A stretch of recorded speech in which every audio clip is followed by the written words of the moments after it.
भारत शासन अधिनियम हम लोगों ने पढ़ लिया था। उसी के पहले ये डेट है ना, है कि नहीं?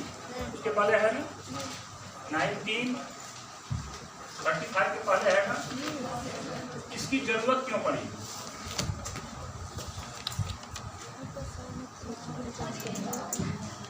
इसकी जरूरत क्यों पड़ी ये ध्यान देंगे हम लोग यहाँ पे। 1935 भारत शासन अधिनियम में ही संविधान की एक रूपरेखा हमें दिखाई पड़ रही थी। उसी के विचार को लेकर के 1935 को विचार को लेकर के ही साइमन की अध्यक्षता में 7 सदस्यीय एक कमेटी का गठन किया गया।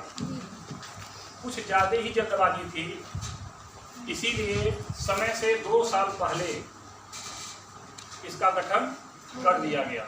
नाम से ही आप लोग याद कर लेंगे, कंजर्वेटिव पार्टी। कंजर जिसका दिमाग वो कंजर टाइप में बोलते हैं, कंजर टाइप का दिमाग है। कंजर्वेटिव पार्टी किससे डर था उन्हें? लेबरों से, लेबर पार्टी से डर था। वो रीड करने के जब सीखेंगे तो भूलेगा नहीं और बार बार दोहराना भी नहीं पड़ेगा। कंजर्वेटिव पार्टी थी, वह इसलिए घबराई हुई थी क्योंकि उसका कार्यकाल, उसके कार्य करने की जो पद्धति थी बहुत अच्छी नहीं थी। इसीलिए लेबर पार्टी वहाँ पर अपना प्रभुत्व जमाने के लिए अग्रसर थी। उसी को देखते हुए कि ऐसा तो ना हो कि कहीं फ्यूचर में हम हार जाएंगे, और जो प्रस्ताव जाना था कि लेबर पार्टी अपना प्रस्ताव भारत के लिए कुछ ऐसा दे दे ताकि वह प्रभाव हमारे ब्रिटेन में पड़े और वोट प्रभावित हो। उसी को देखते हुए साइमन कमीशन का गठन किया गया। बहुत ज़्यादा क्वेश्चन इससे नहीं बनते हैं। साइमन कमीशन 2 बार भारत आया था, 1928 में और 1930 में 2 बार आया था। 27 की जो कहानी आप लोग जानते ही हैं। इसका पुरजोर विरोध हुआ था। जो क्वेश्चन बनता है वहाँ चले हम लोग। पुरजोर विरोध हुआ था, उसका कारण था कि सभी सदस्य अंग्रेज थे, इसीलिए इसको कहा गया व्हाइट कमीशन। क्या कहा गया? व्हाइट कमीशन का नाम दिया गया। सभी सदस्य अंग्रेज थे। विरोध करने का कारण यह भी रहा कि जब सभी लोग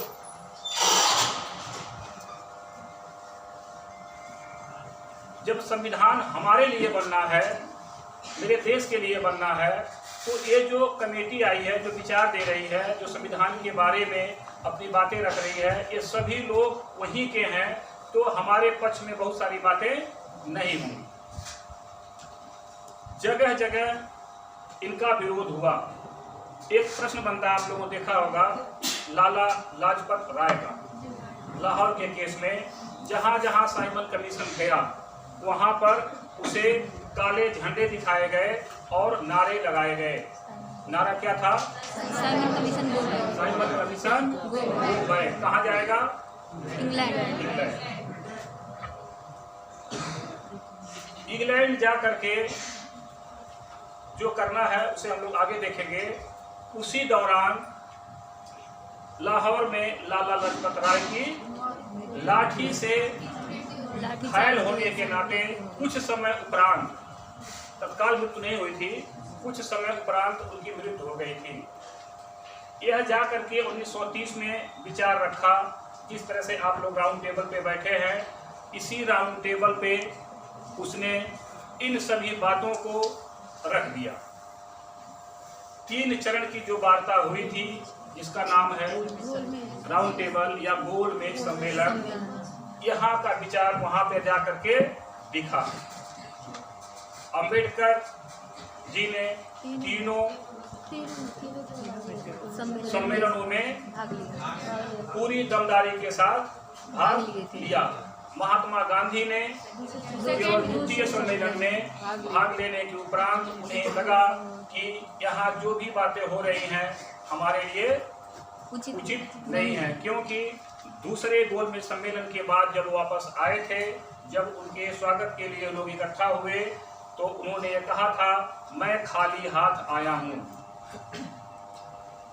मैं खाली हाथ आया हूँ, मुझे कुछ भी नहीं मिला है। क्योंकि जो भी प्लानिंग थी वह कुछ ऐसी थी कि जो भारत के दृष्टिकोण से अच्छा नहीं था। इतना आप लोग समझ गए होंगे।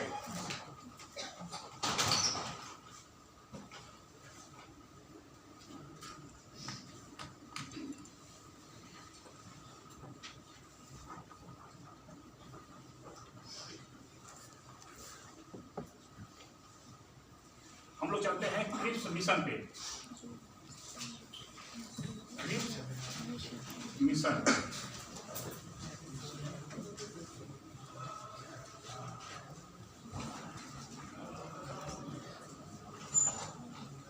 क्रिप्स मिशन कब आया था?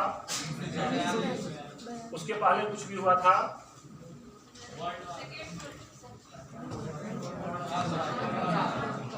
चालीस में क्या हुआ था? अगस्त प्रस्ताव क्या था?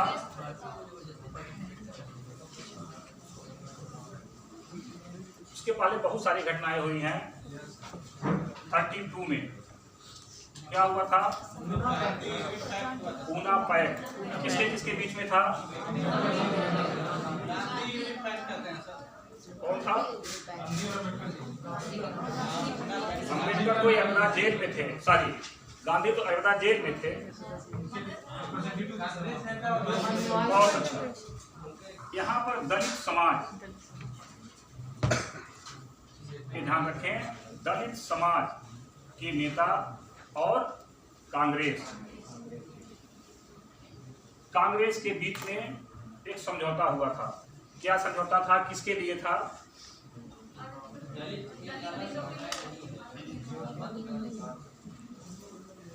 अलग समुदाय है तभी तो ये बातें ही हुई थी, है नहीं।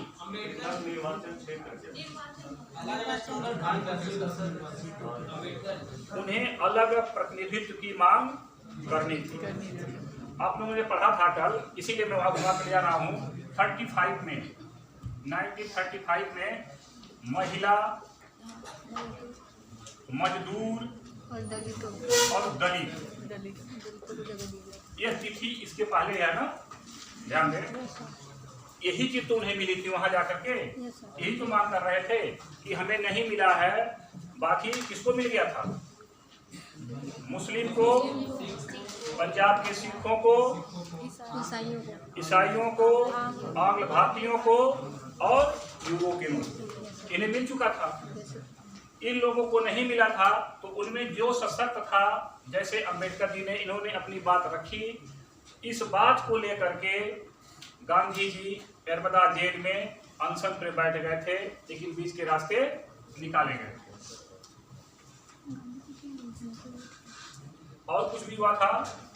इरविन समझौता आप लोगों ने इतिहास में पढ़ा होगा, पढ़ लीजिएगा। ओल्ड से कुछ बहुत सा उसका वो नहीं है। हम लोग चलते हैं क्रिप्स मिशन। क्रिप्स मिशन किस लिए आया था? आने का कारण क्या था?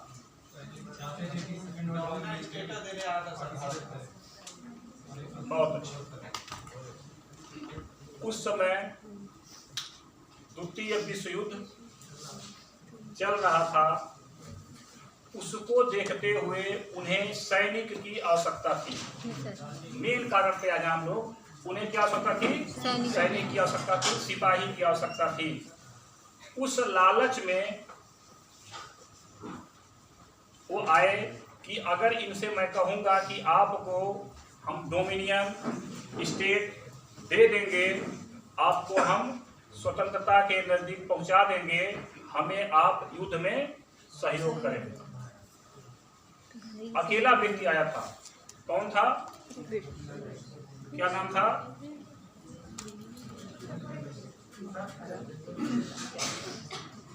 Stafford Cripps. यही क्रिप्स दोबारा आएगा, ध्यान रखिएगा। अभी यही क्रिप्स दोबारा भी आएगा जब आप लोग कैबिनेट मिशन की बात करेंगे। इसीलिए इसका नाम याद करना जरूरी है। क्या कहा इसने? क्यों असफल रहा है?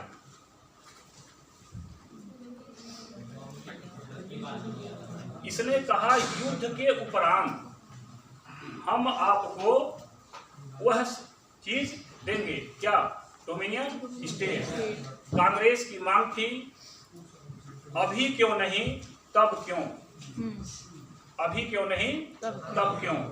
हमें अभी अगर देते हैं तो आपका सहयोग करेंगे, अन्यथा नहीं करेंगे। तो इसको महात्मा गांधी ने एक संज्ञा दी थी, किसी को याद है? PBC की संज्ञा दी थी, समझ गए ना? चल हम लोग चलते हैं। अब यहाँ पे अगर क्वेश्चन आपको नहीं मिलेंगे, इतना ही क्वेश्चन बन सकते हैं। 42 आप लोग कर लीजिएगा, 1942 यहाँ देख लीजिएगा। चल अब हम लोग ले आते हैं कैबिनेट मिशन को।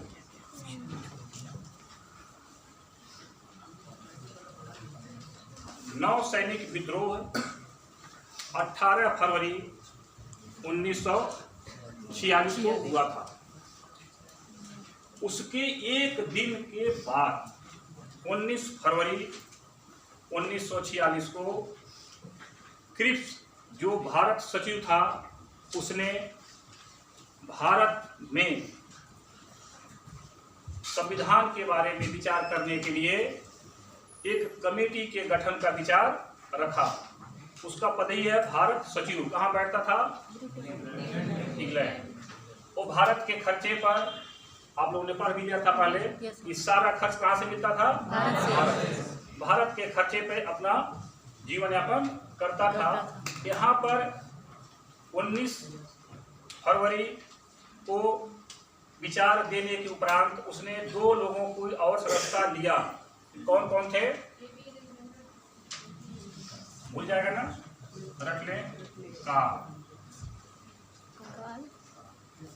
साथ में ध्यान लें, क्रिप्स, A.B. अलेक्जेंडर और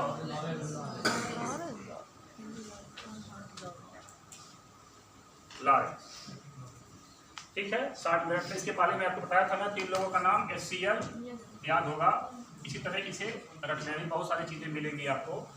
कॉल करके कोड बना लें, भूलेगा नहीं कौन 3 सदस्य थे, क्योंकि तीनों सदस्य का नाम कारण कथन में या अलग अलग जगहों पे मैच करके पूछ दिया जाता है कि इसमें से कौन सदस्य नहीं था। ये भारत कब आए? मार्च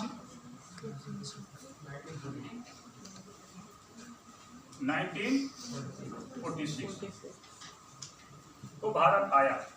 किस लिए भारत आया ये ध्यान देते हैं। यहाँ पे मेन बात आने का उद्देश्य, जो ब्रिटिश शासित प्रदेश थे और जो देसी रियासत थे सभी को मिला करके एक फेडरल स्टेट बनाना था, संयुक्त प्रांत बनाना था, संयुक्त देश बनाना था, जो भी कहते हैं उस समय की भाषा में। कौन कौन? ब्रिटिश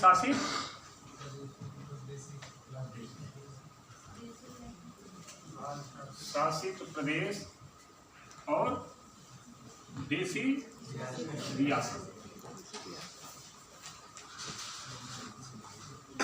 इनको मिला करके इन्होंने बात रखा कि हम देंगे। दूसरा क्या दिया? भारतीय लोग मिल करके अपना संविधान बनाएंगे। कौन मिलकर के बनाएगा? मुस्लिम लीग, और कांग्रेस। उस समय केवल 2 ही पार्टियां थी बड़े में, यहाँ पे ध्यान देंगे, केवल 2 पार्टियां थी, दोनों मिलकर के बनाएंगे। संविधान बनाने की बात तो हो गई। मुस्लिम लीग कंफ्यूजिंग में था कि हमें जो हमारी मंशा है, पाकिस्तान मांग, वह यहाँ पूर्ण होगी। कैसे पूर्ण दिख रही है यहाँ देख लें। इसने कहा पूरी जनसंख्या का 40% मुस्लिम, 40% हिंदू और 20% सिख को लेकर के संविधान सभा बना लीजिए। यह 40% देखते ही मुस्लिम लीग हैप्पी हो गया। यही गलती थी। अगर यह शब्द न आया होता तो मुस्लिम लीग शुरू से ही बहिष्कार कर दिया होता। पाकिस्तान की मांग सर्वप्रथम एक छात्र के रूप में रहने वाला, क्या नाम था, रहमत अली, उसने ही रहमत दिया था और वह आज रहम के रूप में ही दिखाई पड़ रहा।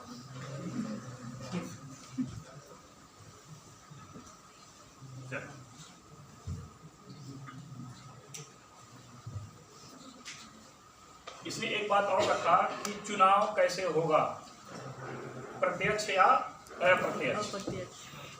क्या रखा इसने? चुनाव कैसे होगा? प्रत्यक्ष चुनाव रखा कि प्रत्यक्ष चुनाव कराएंगे और संविधान सभा बनाएंगे। कांग्रेस ने विरोध किया कि अभी 1 साल कंप्लीट हो नहीं हुए हैं चुनाव हुए, हमारे पास इतनी व्यवस्था नहीं है कि हम प्रत्यक्ष चुनाव करा सकें। इसके जगह पे अप्रत्यक्ष चुनाव हुआ। कैसे होगा? इसने सीट भी डिसाइड कर दिया था। कितना सीट भी डिसाइड करके रखा हुआ था कि इतने सीटें रहेंगी। चुनाव कैसे हुए फिर? इसको तो हम लोग 90 भी ले सकते थे, 390 या 400 भी कर सकते थे, नहीं कर सकते, चाहे तो कर सकते हैं हम लोग। इसको राउंड फिगर करना चाहिए था ना, एक कम करने से क्या फायदा। जब कैबिनेट मिशन भारत आया था उस समय भारत की जनसंख्या लगभग 40 करोड़ थी, लगभग 40 करोड़। एक सीट के लिए 10 लाख की जनसंख्या निर्धारित की गई। उसके परिप्रेक्ष्य में यह सीट मिलती है।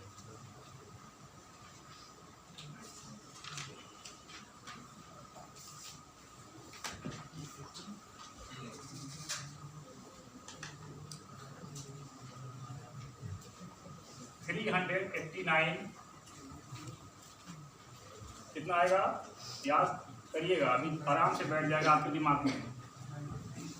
2 3 4 2 3 4 बढ़ते क्रम में दिमाग में सेट कर लें, कभी नहीं भूलेगा। 3 अंक 2 अंक 1 अंक और लास्ट का बढ़ते क्रम में दिमाग में पंच कर लीजिएगा, कभी नहीं भूलेगा। ये कौन है?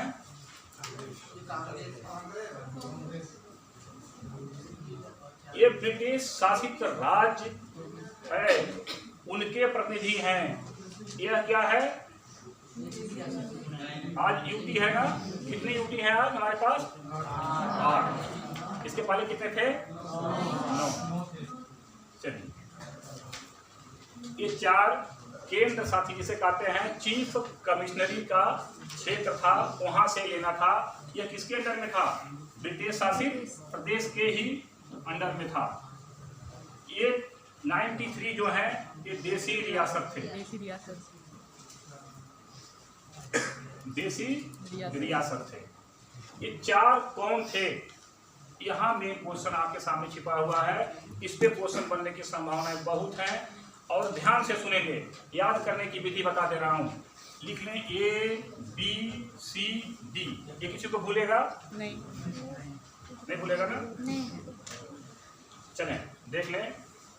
अजमेर, मेरवाड़, ठीक है। B बलूचिस्तान, C पूर्व, D दिल्ली। याद हो गया ना? ABCD रख लें, उसी से बना लेंगे, कभी नहीं भूलेगा। ये 4 चीफ कमिश्नरी थे, ये कौन थे? पुराने क्वेश्चन को, अभी तक जो क्वेश्चन आते हैं वनडे एग्जाम के, जो छोटे एग्जाम हैं उनको ध्यान में रखते हुए रिपीट हो सकते हैं, लेकिन यूपीएससी या स्टेट पीसीएस में क्वेश्चन रिपीट होने की संभावनाएं धीरे धीरे खत्म हो जा रही हैं। कारण क्या है मैं बता दे रहा हूँ। कंप्यूटर का जमाना है, टीचर को पेपर बनाने के लिए मिलता है, उसके कंप्यूटर में मैक्सिमम पेपर के सेटअप पड़े हुए हैं, मैक्सिमम पेपर के सेटअप पड़े हुए हैं, सारी चीज़ें वहाँ उपलब्ध हैं। वह उस सिस्टम में क्वेश्चन को बना के डालता है, अगर वो मैच कर गया, ये मान लेता है यह क्वेश्चन आ चुका है। पहले ऐसा नहीं था, इतनी सारी कॉपी, इतने सारी किताबें लेकर के एक एग्जामिनर मीन्स टीचर जो भी होगा, टीचर ही पेपर बनाते हैं, कोई बनाता नहीं है, वह लेके बैठते थे। इतना पलट करके एक हफ्ते 10 दिन में देखना संभव नहीं था। अब क्या 100 क्वेश्चन को अगर उन्हें बनाना है, 100 क्वेश्चन उन्होंने बना करके अगर वह पेस्ट करते हैं तो वहाँ पे रिफ्लेक्ट कर देता है कि कितने क्वेश्चन यह रिपीट है। उन क्वेश्चनों को डिलीट मार करके नए क्वेश्चन को पुनः डाल।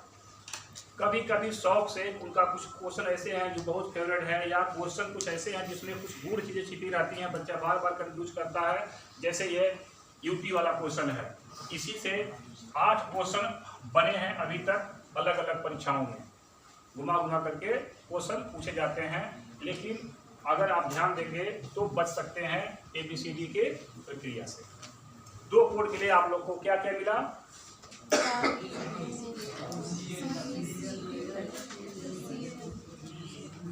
SCM क्या था?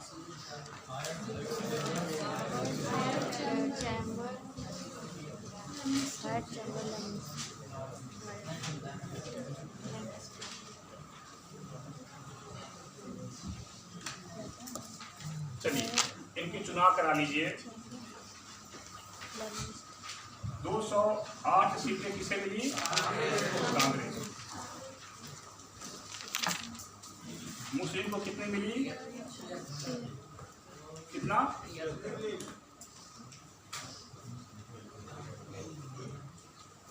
लीग लिख देते हैं, ये सीटें मिली। संविधान के लिए पहली बार जब संविधान की बैठक हुई, पहली बैठक कब हुई थी?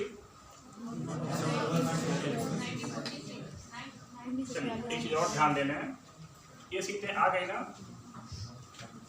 292, 93, 4, ये सीटें आपके सामने थी। ये दोनों सीटें इसी में जाएंगी, ये मिलेंगी, ये ध्यान रखें। इसमें SC की सीटें 23 थी, ST की सीटें 33 थी और महिला की सीटें 15 थी।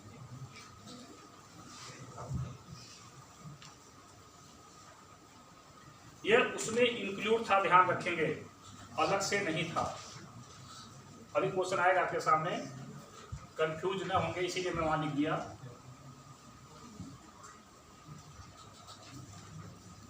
हो गया?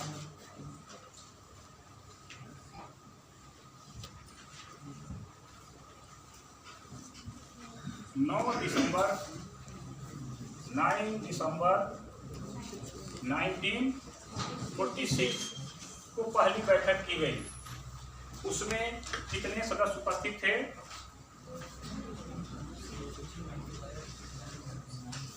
207 सदस्य उपस्थित थे। जब हमारी संख्या 389 थी, बाकी कहाँ गए?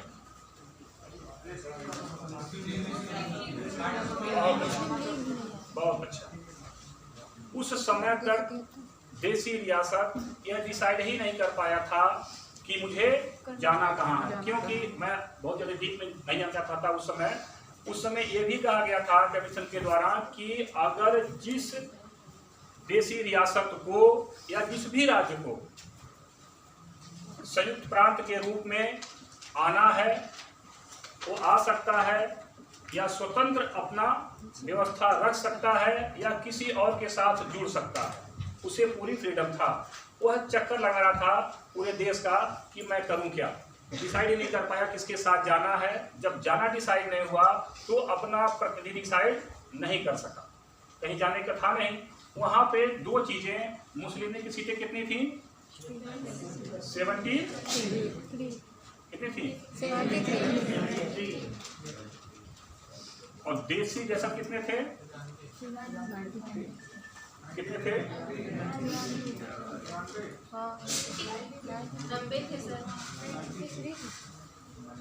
93 के देसी लिहाज थे ना, इनमें से चुनाव हुआ था। चल, पहली बैठक शुरू हुई 207 लोगों से। उस समय महिलाओं की संख्या कितनी थी? केवल 9, ध्यान रखें, 15 नहीं थी। यही क्वेश्चन पूछता है बार बार कि संविधान प्रारंभ के समय उसमें कितने महिलाओं ने प्रतिभाग किया था। एक क्वेश्चन और पूछता था बार बार, लेकिन अब हो सके न पूछे या पूछ भी दिया कभी। एक अकेली महिला मुस्लिम कौन थी? ये बार बार क्वेश्चन आते हैं, इस महिला वाले में से एक क्वेश्चन आते हैं। चलिए, सचिदानंद सिन्हा। महिला कौन थी मुस्लिम? आप लोग ध्यान दें,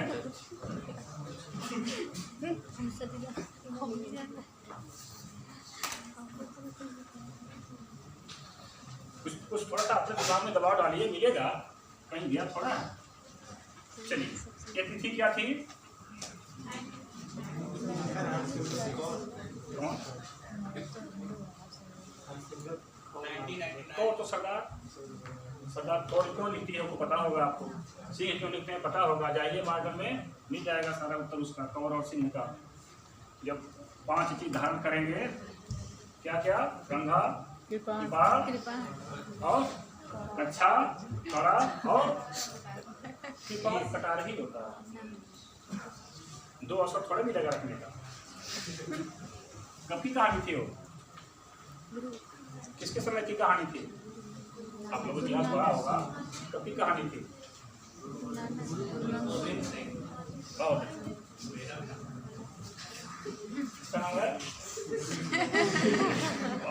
बहुत अच्छा।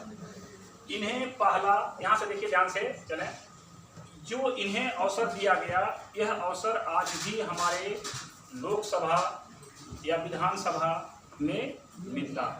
ध्यान दें, आप लोग देखा होगा बार बार जब नया सरकार का गठन होता है, एक प्रोटेम स्पीकर की बात आती है। यही प्रोटेम स्पीकर का कंसेप्ट वहाँ ले जाया गया है। यहाँ पे क्वेश्चन घुमा के पूछ जा सकता है कि सचिदानंद सिन्हा का चुनाव किस आधार पे हुआ? वह सबसे ज़्यादा वोट पाए थे, या कांग्रेसी होने के नाते, या सबसे बुजुर्ग थे, या कोई अन्य? सबसे ज़्यादा बुजुर्ग। आज भी वही कंसेप्ट आपके संविधान में मिलता है, खास करके आज आप देखते हैं। चलिए, इनका कार्यकाल क्या था? अस्थायी अध्यक्ष के रूप में।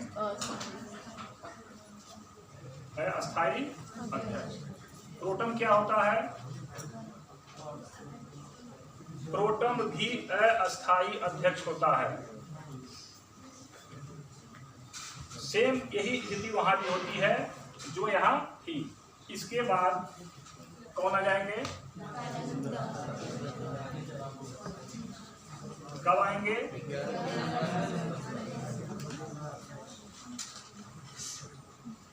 इन्हें क्या मिलेगा? अस्थायी अध्यक्ष।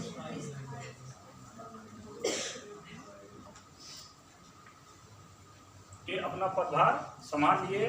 वर्तमान लोकसभा अध्यक्ष कौन है? उन्हीं की तरह मान लीजिए इन्हें स्थान मिल गया। एक प्रश्न और बनता है कि संविधान सभा क्या केवल संविधान सभा ही थी कि कुछ और था? केवल संविधान बनाने के लिए संविधान सभा बनाई गई थी कि कुछ और हो रहा था वहां पे? अभी आगे आएगा। 13 दिसंबर 1946 कौन आ गए? पंडित जवाहरलाल नेहरू। क्या किया इन्होंने आकर के? एक उद्देश्य प्रस्ताव रखा। जो संविधान लागू 26 जनवरी 1950 के बाद जिसे संविधान में डाला गया, उसका उन्होंने शुरुआत में ही जिक्र कर दिया था। इसका कुछ लोगों ने विरोध किया था। कब किया था? इसी तिथि को लोगों ने कुछ विरोध कर दिया था। क्यों किया था? क्या हो गया इसको?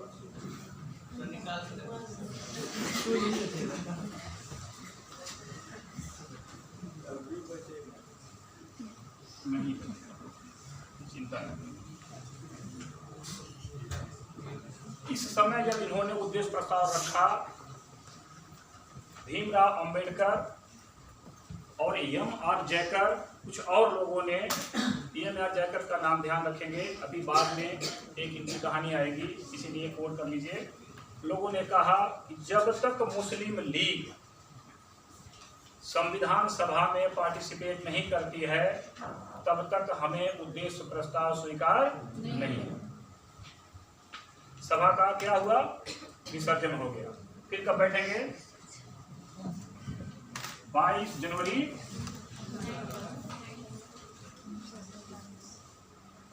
1947 इस तिथि को उद्देश्य प्रस्ताव पारित हो गया। जब उद्देश्य प्रस्ताव पारित हो गया, अब संविधान बनेगा ना?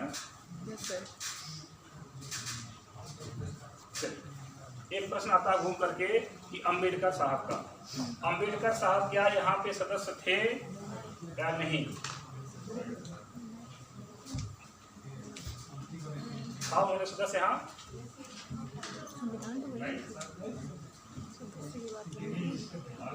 सदस्य रहेंगे तभी ना।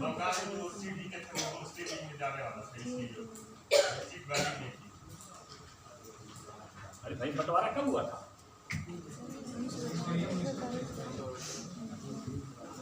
1947 को बंटवारा बाद में हुआ था ना? उसके 1500 थे ही यहाँ, नहीं थे? अंबेडकर सबसे पहले चुनाव बॉम्बे से लड़े थे। बॉम्बे से वो चुनाव हार गए थे। क्यों हार गए थे? क्योंकि उनकी जो समझ थी संविधान के बारे में,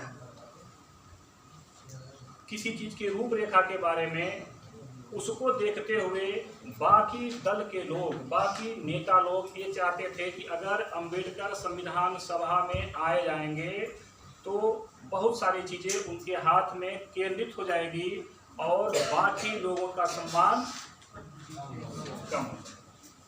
इसीलिए सभी दल के नेता लोग मिल करके उन्हें चुनाव हराने की अप्रत्यक्ष या प्रत्यक्ष रूप से कोशिश किया, जो कहीं यह लिखित मिलता है संविधान में।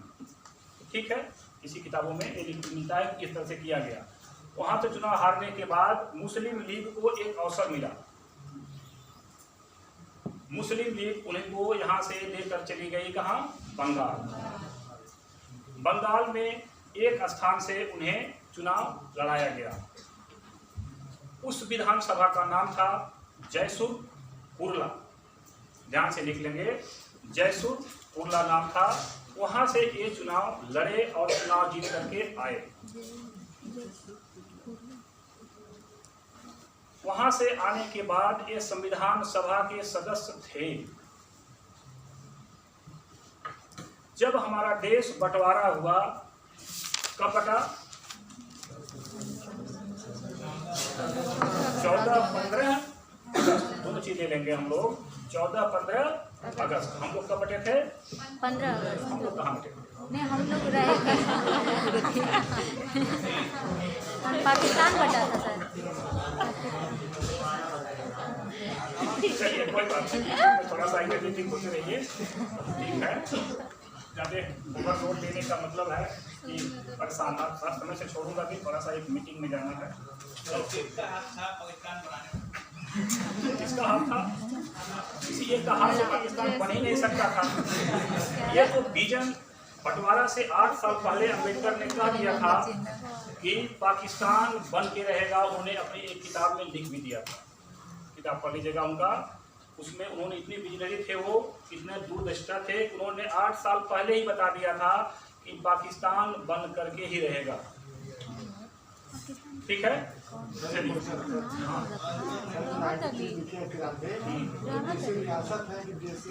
देसी रियासत सबको मिला करके सीटें उनकी, इनकी देसी रियासत जो थे ये इनकी सीट की संख्या निकल के आती है। उस समय देसी रियासतों से उतनी सीटें निकल के आती है, उतनी संख्या है जो देसी रियासत थे। ये 4 एक सिस्टम वहाँ से। चलिए हम लोग अम्बेडकर के बारे में थोड़ा सा जाना। अम्बेडकर का जब चुनाव यहाँ हो करके आया, एक समय के बाद जब बंटवारा हो गया तो अम्बेडकर जी की सदस्यता क्या हुई, खत्म हो गई। जयसुल्तान कहाँ चला गया, पाकिस्तान में। अब क्या होगा, एक ब्रेन चला गया। BN राव जो प्रारूप समिति का कार्यकाल देख रहे थे, उनके बारे में आप लोगों ने सुना होगा। ICS ऑफिसर थे जिन्होंने बर्मा के संविधान में भी अपना सहयोग किया था। और एक चीज और ध्यान रखें, यह संविधान सभा के सदस्य नहीं थे। सबसे बड़ा क्वेश्चन बनता है, हमेशा पूछा जाता है, संविधान सभा के सदस्य नहीं थे। यह इंटरनेशनल जो कोर्ट है हेग में, नीदरलैंड में, वहां पर भारत के पहले जस्टिस भी रह चुके थे। ध्यान रखेंगे, ये जो BN राव थे।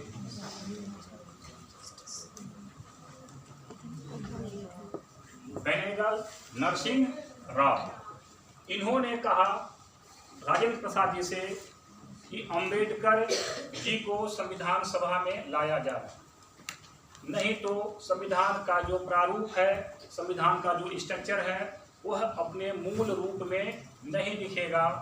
यह एक शर्त उन्होंने रखा। डॉक्टर राजेंद्र प्रसाद ने बॉम्बे के प्रधानमंत्री, उस समय जो स्टेट का मुख्यमंत्री आज हैं, उस समय प्रधानमंत्री कहा जाता था, बॉम्बे के प्रधानमंत्री BG खेर से पत्र द्वारा संपर्क किया और उनसे अनुरोध किया कि मुझे एक सीट चाहिए अम्बेडकर के लिए। अम्बेडकर जहां से गए थे सेम सीट नहीं मिली, जिस स्टेट से चुनाव हारे थे पुनः वहां पहुंच गए। एक सीट खाली कराई गई। अभी मैंने आपसे बताया था कि अभी इनका नाम आगे आएगा, जिन्होंने उद्देश्य प्रस्ताव में विरोध किया था कि नहीं, जब तक मुस्लिम लीग नहीं आ जाता है तब तक हम लोग उद्देश्य प्रस्ताव स्वीकार नहीं करेंगे। कौन थे, क्या नाम बताया, MR जयकर से जो संविधान सभा के सदस्य थे, उनकी सीट BG खेर ने रिजाइन करा करके, खाली करा करके, अम्बेडकर का वहां से इलेक्शन करा करके संविधान सभा में भेजा गया। कब आ गए ये, 29 अगस्त 19 कब आए, 47। याद करने की थोड़ी कोशिश करें, डेट बहुत नहीं पूछता है UPSC या PSET में, लेकिन कोरिलेट करने के लिए जरूरी है। इस तारीख को ये आए और क्या बना इनके पास, प्रारूप समिति के अध्यक्ष बने। जब BN राव पहले प्रारूप समिति का कार्य देख रहे थे, 250 आर्टिकल नियर अबाउट लिख चुके थे, अब क्या जरूरत थी प्रारूप समिति की। प्रारूप समिति का कार्य प्रारूप तैयार नहीं करना था। कथन और कारण के क्वेश्चन में डाल दिया जाता है, कंफ्यूजिंग होता बहुत ज्यादा। वहां पे BN राव द्वारा बनाया गया प्रारूप पर विचार विमर्श करना था। इनके सहयोग के लिए कुछ और लोगों को लगाया गया।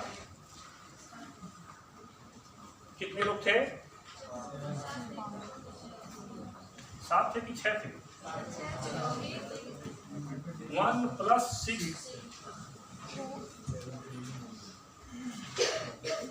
इन्हें इनके सहयोग में लगाया गया। एक और कोड ले लें, थोड़ा सा याद कर लें, आसाम, कितना लिख लें दिमाग में अपने। आयर, आयंगर, ये 2 नाम ध्यान में रखेंगे, आयर, आयंगर हो जाएगा। सादुल्ला, सादुल्ला, ठीक है। एम से मुंशी, ठीक है। ये 4 मेंबर को यहाँ पे आप लोग कट पेस्ट करके दिमाग में रख लें। आजकल खूब क्वेश्चन पूछे जा रहे हैं इस तरह के कि मेंबरों को काट करके बाहर निकाल दिया जाता है कि ये इसमें से थे या नहीं। 2 को और ध्यान रखें, 4 आपको मिल गया। 2 के क्वेश्चन अलग से भी बनते हैं, वहाँ पे लास्ट कोड पकड़ेंगे, आयंगर, यंगर, सादुल्ला और मुंशी। डबल मिल जाएगा, लेकिन ये चीज़ें दिमाग में आपको नहीं बनेंगी, आसान नहीं बनेगा दिमाग में। कोड कभी कभी एडजस्ट नहीं करता है, आसान रख लें तो आसान नहीं है, ये मान सकते हैं कि आसान नहीं है, इसीलिए आसान। 2 मेंबर ऐसे थे, उसमें से एक की मृत्यु हो गई थी 1948 में, 1948 में मृत्यु हो गई थी। उनका नाम था डीपी खेतान। अब कैसे रखेंगे, भूल जाएगा। खेतान एक कंपनी पंखा बनाती है। पंखा क्या हुआ, पंखा जल गया। जब पंखा जल गया तो अब गर्मी होगी, तो गर्मी होगी तो टीकी की बनियान पहननी पड़ेगी, क्योंकि पूरे कपड़े पहनेंगे तो फिर गर्मी होगी, क्योंकि पंखा नहीं है। इनके स्थान पे क्या आ गया, ठीक है। एक महान भाव थे जो सबके मित्र बने रहते थे, उनकी तबीयत खराब हो गई। तो जब मित्र बने रहते थे, सबसे अधिक मित्र पूरे सिस्टम में किसने बनाया है, पूरे इतिहास में, ध्यान दीजिए, दोहराइए, माधव राव। कौन, श्री कृष्ण। माधव किसे कहा जाता है, श्री कृष्ण जी को।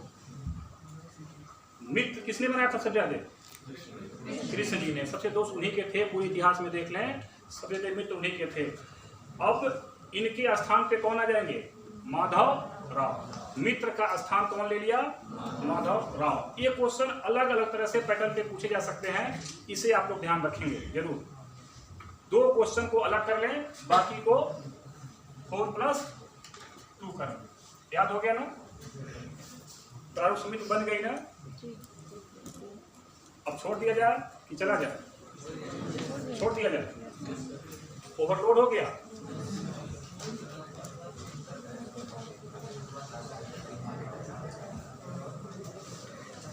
आप लोग को कितने याद करने के पॉइंट मिले, कितने लोग को याद हो गया,